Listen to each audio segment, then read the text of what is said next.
Dia awalnya adalah seorang pahlawan yang dihormati. Namun ia jatuh ke dalam kehancuran dan menjadi penjaga penjara biasa. Hanya karena pahlawan tidak bisa sembarangan membunuh orang. Sedangkan penjaga penjara bisa menjalankan eksekusi. Belum lama ini, tokoh utama menangkap penjahat paling berbahaya si rambut putih. Namun, semua rekannya tewas sebagai gantinya. Saat itu, dia sebenarnya memiliki kesempatan untuk membunuh langsung si rambut putih. Namun dia tidak tega melakukannya. Karena dia pernah berjanji kepada rekannya untuk menyerahkan penjahat kepada hukum. Dan itu adalah keputusan yang paling ia sesali. Rambut putih yang tertangkap dijatuhi hukuman mati oleh hukum. Sementara itu, dia ditahan di penjara tingkat tinggi Lucius. Tokoh utama duduk sendiri di rumah menonton berita di TV. Selain keputusan hukuman rambut putih, upacara pemakaman para pahlawan juga akan diadakan malam ini.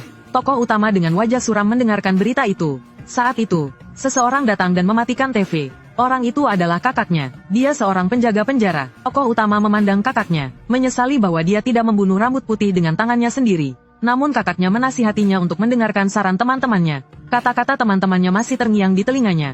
Tugas seorang pahlawan adalah menyelamatkan orang, bukan membunuh. Bahkan penjahat yang paling kejam pun harus diserahkan kepada hukum. Apapun situasinya, tidak boleh membunuh orang. Meskipun tokoh utama merasa tidak puas, dia tetap mematuhi janji itu.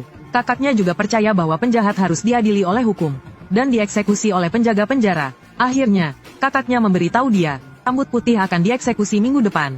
Lalu mereka pergi bersama menghadiri pemakaman pahlawan. Seharusnya semuanya berakhir di situ. Namun tokoh utama tidak menyangka, seminggu kemudian dia justru menghadiri pemakaman kakaknya. Pada saat itu, dia dipenuhi keputusasaan. Tidak tahu apa yang sebenarnya terjadi. Mengapa si rambut putih yang dijatuhi hukuman mati baik-baik saja? Namun kakaknya sebagai eksekutor malah tewas. Tokoh utama dengan diam menjaga di depan altar pemakaman kakaknya. Namun suaranya tiba-tiba dipotong oleh sebuah suara. Orang itu ternyata adalah kepala penjara Lucius. Kepala penjara memberikan sebuah tablet kepada tokoh utama. Di dalamnya terdapat catatan eksekusi rambut putih. Saat kakaknya menjalankan perintah eksekusi, penjara Lucius mendadak mengalami pemadaman listrik. Bersamaan dengan itu, si rambut putih memancarkan gelombang elektromagnetik yang kuat. Beberapa penjaga penjara yang bertugas langsung terkena ledakan. Setelah melepaskan diri dari ikatan, rambut putih sendiri membunuh mereka semua. Tokoh utama tak percaya dengan apa yang dilihatnya di layar. Sementara itu, kepala penjara mengatakan situasi sangat buruk sekarang. Karena selain rambut putih, semua narapidana di penjara telah dilepaskan. Untungnya, penjara berhasil ditutup tepat waktu, menghalangi pelarian narapidana mati. Namun, para penjaga di dalam tidak punya kesempatan keluar. Saat itu, tokoh utama dengan marah bertanya siapa yang menyebabkan gelombang elektromagnetik. Namun kepala penjara pun tidak tahu. Kedatangan kepala penjara hanya untuk satu hal, yaitu meminta bantuan tokoh utama untuk membersihkan penjara Lucius. Tentu saja tokoh utama bersedia melakukannya. Namun dia memiliki satu syarat. Jika teman-temannya mengatakan tugas pahlawan adalah menyelamatkan orang, dan kakaknya mengatakan hanya hukum yang bisa mengadili manusia, dan hanya penjaga penjara yang bisa mengeksekusi mati, maka di penjara Lucius, dia tidak akan lagi menjadi pahlawan. Dia ingin menjadi penjaga penjara. Aku adalah penjaga penjara. Sujiang Liu, mohon kerjasamanya. Orang-orang melihat tokoh utama yang mengenakan seragam penjaga penjara tanpa menyadari keseriusannya. Mereka berpikir dia tetap tidak berani membunuh seperti sebelumnya. Semua berebut menyerang terlebih dahulu. Namun tokoh utama hanya mengayunkan tinjunya, langsung membuka jalan di tengah. Pemimpin di setiap lantai bawah tanah merasakan keanehan ini. Rambut putih bahkan tertawa terbahak-bahak dengan bersemangat. Akhirnya kau datang. Tokoh utama merapikan pakaiannya. Mulai sekarang, laksanakan eksekusi mati. Mendengar bahwa penjaga penjara akan mengeksekusi mati mereka, para narapidana mati di depan menjadi sangat marah. Jelas mereka hanya membunuh beberapa orang saja. Kenapa harus dihukum mati? Apakah mereka tidak dianggap manusia? Orang-orang bodoh masih sibuk mencari pengacara. Sementara yang cerdas sudah bersiap melarikan diri. Saat yang lain mengalihkan perhatian tokoh utama, pria berambut hijau langsung menyelinap di belakang tokoh utama. Dia berpikir kebebasan sudah di depan mata. Namun dia meremehkan tokoh utama. Hanya dengan dingin tokoh utama berbalik dan menendangnya. Pria berambut hijau langsung tumbang di tempat. Adegan ini mengejutkan semua orang. Suasana seketika menjadi hening. Saat itu tokoh utama dengan baik hati memberi pilihan. Kembali ke sel dengan memakai kalung atau mati. Melihat para narapidana mulai mundur. Saat itu terdengar suara dari kerumunan. Tentu saja pilih yang kedua. Seorang pria berkata, toh mati tetap mati. Kenapa tidak bertaruh sekali saja? Lagi pula pilihan ini benar-benar tidak adil bagi mereka. Namun menghadapi ejekan itu, tokoh utama berkata, ini adalah kebaikan terakhirku untuk kalian. Melihat penjaga penjara benar-benar serius, para narapidana mulai merasa takut. Namun pada saat itu, pria tadi berteriak keras. Semua orang terkejut melihat ke arahnya. Pria itu berkata, pahlawan tidak perlu ditakuti. Cukup bunuh dia, lalu nikmati kebebasan. Tokoh utama mengenali pria itu. Jadi ternyata kau, sampah yang disebut kepala penjara. Sebelum datang ke sini, kepala penjara telah memberi penjelasan singkat kepada tokoh utama. Penjara Lucius membagi tahanan berdasarkan tingkat bahayanya. Di lantai pertama, ada 300 narapidana yang sebagian besar adalah pembunuh berantai. Narapidana di lantai pertama dapat membuat sebuah desa atau kota kecil kacau. Di lantai 2, 30 narapidana dapat membuat sebuah kota dalam bahaya.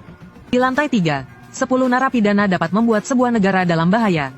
Di lantai 4, 5 narapidana dapat membuat seluruh benua dalam bahaya. Di lantai 5, termasuk rambut putih, ada 3 orang yang bisa membuat dunia dalam bahaya. Namun, musuh yang sebenarnya tidak sebanyak itu, karena narapidana sering berseteru satu sama lain.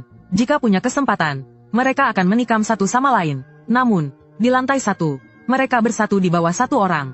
Sir Layson, seorang pengguna kemampuan suara untuk memperkuat sekutunya, melihat pria di depannya. Tokoh utama menyebutkan kejahatannya, membunuh 7 warga sipil dan 1 pahlawan tingkat 2. Namun pria itu mengoreksi tokoh utama. Sebenarnya 10 orang, karena pahlawan wanita itu sedang mengandung kembar. Tokoh utama dengan dingin menatap wajah menjijikkan pria itu.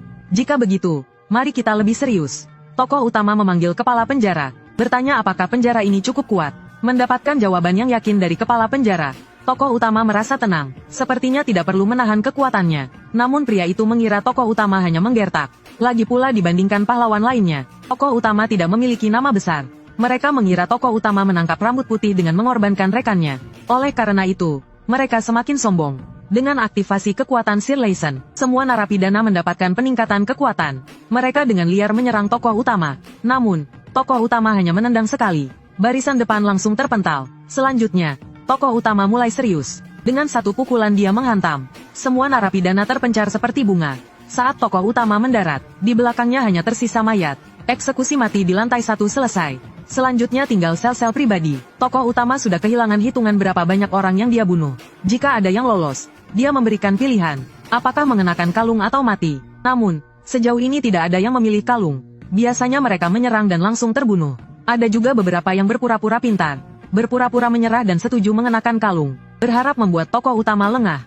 Namun, mereka menyerang saat lengah. Tetap saja mereka tidak mempertimbangkan perbedaan kekuatan. Serangan penuh mereka bahkan tidak melukai tokoh utama sedikitpun. Tokoh utama teringat kata-kata rekannya dahulu. Orang dengan kekuatan non-fisik itu kasihan, hanya bisa serang dari jauh. Tidak pernah merasakan memukul langsung. Jadi, tokoh utama mencoba sensasi memukul langsung. Rasanya memang cukup memuaskan. Setelah menyelesaikan mereka, tokoh utama menuju sel pribadi terakhir. Di sana muncul wajah lama, Chuck Feld. Dulu, saat awal pembentukan aliansi pahlawan, dia ditangkap. Karena tindakan buruknya yang ekstrim, dan kesombongannya meski diambang kematian.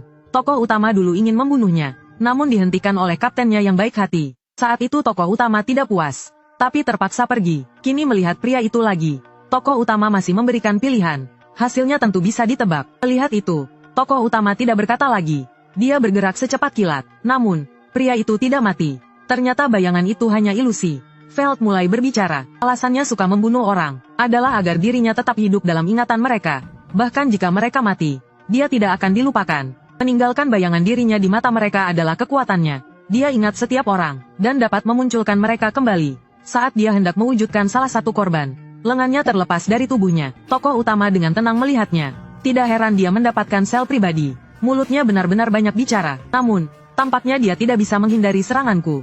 Saat itu Feld sudah tahu dia akan mati di sini. Namun sebelum mati, dia punya satu pertanyaan. Apakah kau ingat berapa banyak orang yang telah kau bunuh di sepanjang jalan ini? Tokoh utama menjawab dia tidak perlu mengingat orang sepertimu. Namun baru saja selesai bicara, tiba-tiba, rekan-rekannya yang sudah mati muncul kembali di hadapannya.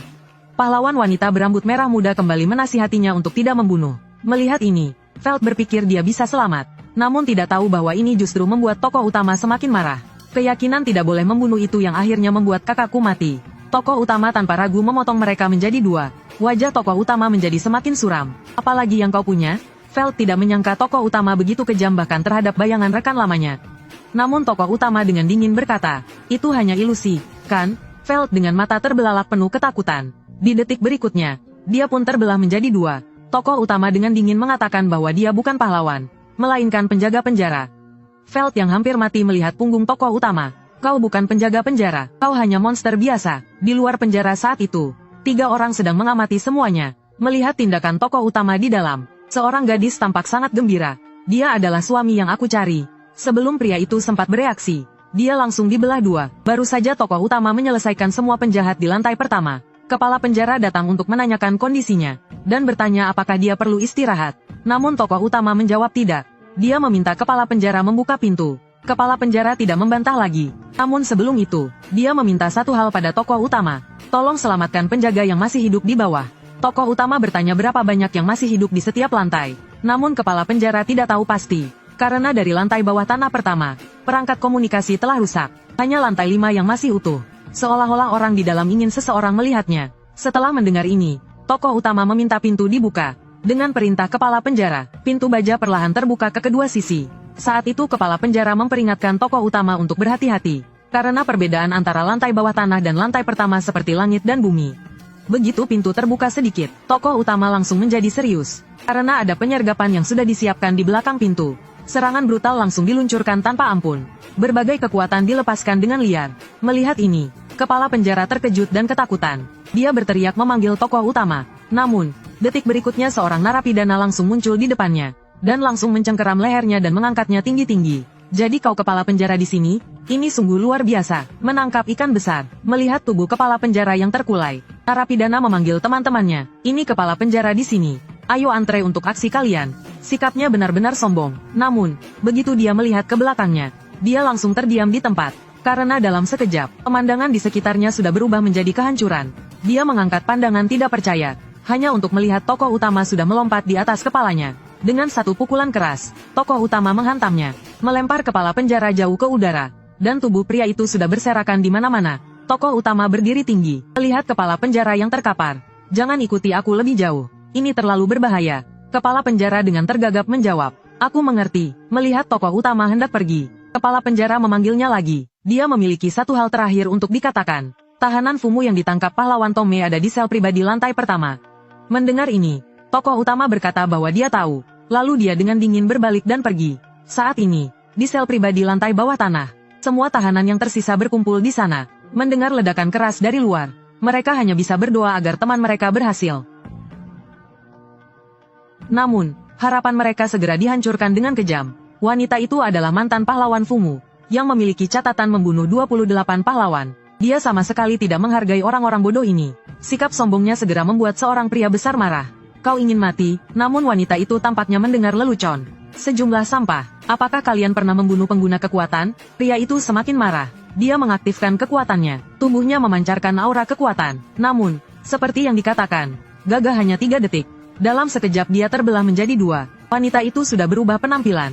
Rambut dan cakarnya menjadi sangat tajam. Saat menjadi pahlawan, dia membunuh banyak penjahat, dan menemukan cara untuk membunuh pengguna kekuatan. Dia bahkan tahu kekuatan tokoh utama. Karena itu, wanita itu mengundang yang lain untuk bekerja sama. Dia menawarkan untuk mengajari mereka cara berburu pengguna kekuatan. Di sisi lain, di luar penjara, melihat tindakan tokoh utama, gadis kecil sangat terkesan. Padahal sebelumnya pilihannya adalah si rambut putih. Bahkan dia menggunakan gelombang elektromagnetik untuk menyelamatkannya. Salah satu pria mengajukan pertanyaan. Dia pahlawan. Dia tidak ada gunanya bagi kita. Namun gadis kecil dengan bersemangat menjawab, itu hanya dulu. Dia sekarang tidak terlihat seperti pahlawan. Namun kedua pria itu mengatakan, kau hanya bisa memilih satu. Lagi pula, poligami adalah ilegal. Gadis kecil merasa bingung. Ini benar-benar sulit dipilih. Kalau begitu, siapapun yang bertahan akan menjadi takdirku. Aku benar-benar seorang jenius. Melihat tokoh utama hampir mencapai mereka, Fumu mulai berbagi informasi tentang tokoh utama. Karena dia juga seorang pahlawan berpengalaman. Pria berambut ungu, Spici, mengajukan pertanyaan. Apa gunanya tahu kekuatannya? Lagi pula, dia adalah anggota aliansi pahlawan tingkat 1. Sementara di sini tidak ada yang lebih tinggi dari tingkat 3. Mendengar ini, Fumu tersenyum percaya diri. Tentu saja aku tahu itu. Tapi sejak Rosa menjadi pemimpin aliansi, dia memulai reformasi pahlawan. Pertama, dia mendefinisikan ulang pahlawan, dan melarang pahlawan untuk membunuh penjahat. Kedua, dia secara rutin mengatur pelatihan tim untuk para pahlawan. Terakhir, dia menghapuskan sistem peringkat pahlawan dari 1 hingga 5. Alasan Fumu berbicara begitu banyak, karena saat tokoh utama bergabung dengan RL Alliance, sistem peringkat sudah dihapuskan. Dia tidak memiliki prestasi mencolok yang bisa dibanggakan, sehingga rumor beredar bahwa dia memiliki hubungan dengan Rosa. Namun meskipun demikian, dia mampu menghabisi semua tahanan di lantai pertama dalam sekejap. Sementara kekuatan yang ada di sini bahkan tidak selevel pahlawan tingkat 2. Namun Fumu tersenyum percaya diri. Lantai pertama hanya terdiri dari orang lemah. Bahkan kalian semua di sini bisa melakukannya dengan mudah. bukan? Di sini, setiap orang memikul ribuan nyawa di pundaknya. Jelas bukan orang dari tingkat pertama yang bisa dibandingkan. Tentu saja, Fumu menekankan ini bukan berarti lawannya lemah. Hanya saja dia tahu kelemahannya. Setelah kemunculan manusia dengan kekuatan super ratusan tahun yang lalu, para ilmuwan membaginya menjadi 3 jenis besar. Kemampuan super yang memperkuat tubuh secara fisik, kemampuan super yang dapat menciptakan objek dari ketiadaan, dan kemampuan super khusus yang tidak termasuk 2 kategori sebelumnya. Alasan Fumu yakin menemukan kelemahan sang tokoh utama adalah karena dia pernah melihat latihannya. Dia memiliki kelemahan fatal, yaitu dia sama sekali tidak pernah menghindar. Maka para tahanan yang tersisa memutuskan bergabung dalam rencana melawan tokoh utama. Komik Bei Bei Miao. Mereka pertama-tama mengalihkan perhatian sang tokoh utama. Bei Bei Miao. Saat melihat mereka, hal pertama yang dilakukan tokoh utama adalah memberi pilihan. Komik Bei Miao. Memakai kalung atau es. Namun balasan yang diterima adalah serangan jarak jauh dari kedua sisi. Fumu dan Speech menyaksikan pertempuran dari jarak jauh melalui komunikasi gelombang otak. Komik Bei Miao. Hasilnya sesuai prediksi Fumu. Sang tokoh utama sama sekali tidak menghindar dari serangan. Alasan dia melakukan ini adalah karena sama sekali tidak perlu. Jadi Fumu mencampur beberapa alat kecil dalam serangan kali ini. Itu adalah perangkat pengontrol kekuatan super yang dikumpulkan dari penjaga penjara. Bahkan pahlawan tingkat 1, jika memakai 15 perangkat ini, kemampuannya akan sepenuhnya disegel. Dan kali ini untuk memastikan semuanya aman, mereka menyiapkan 730 perangkat. Rencana berjalan sangat lancar, melalui pengguna kemampuan super kategori khusus. Semua perangkat telah dikenakan pada tokoh utama. Melihat ini, para tahanan mulai bersorak. Hampir saja mereka membuka sampahnya untuk merayakan. Namun mereka tidak tahu bahwa rencana Fumu memiliki 3 kesalahan fatal. Yang pertama adalah kekuatan tokoh utama yang luar biasa, jauh melampaui apa yang seharusnya dimiliki oleh pahlawan tingkat 1. Semua perangkat kontrol dihancurkan oleh kekuatannya. Melihat situasi memburuk, Fumu segera memerintahkan pelaksanaan rencana kedua, menggunakan penjaga penjara di lantai ini sebagai sandera. Namun kesalahan kedua adalah kemampuan tokoh utama. Dia memiliki kemampuan fisik dan kategori khusus.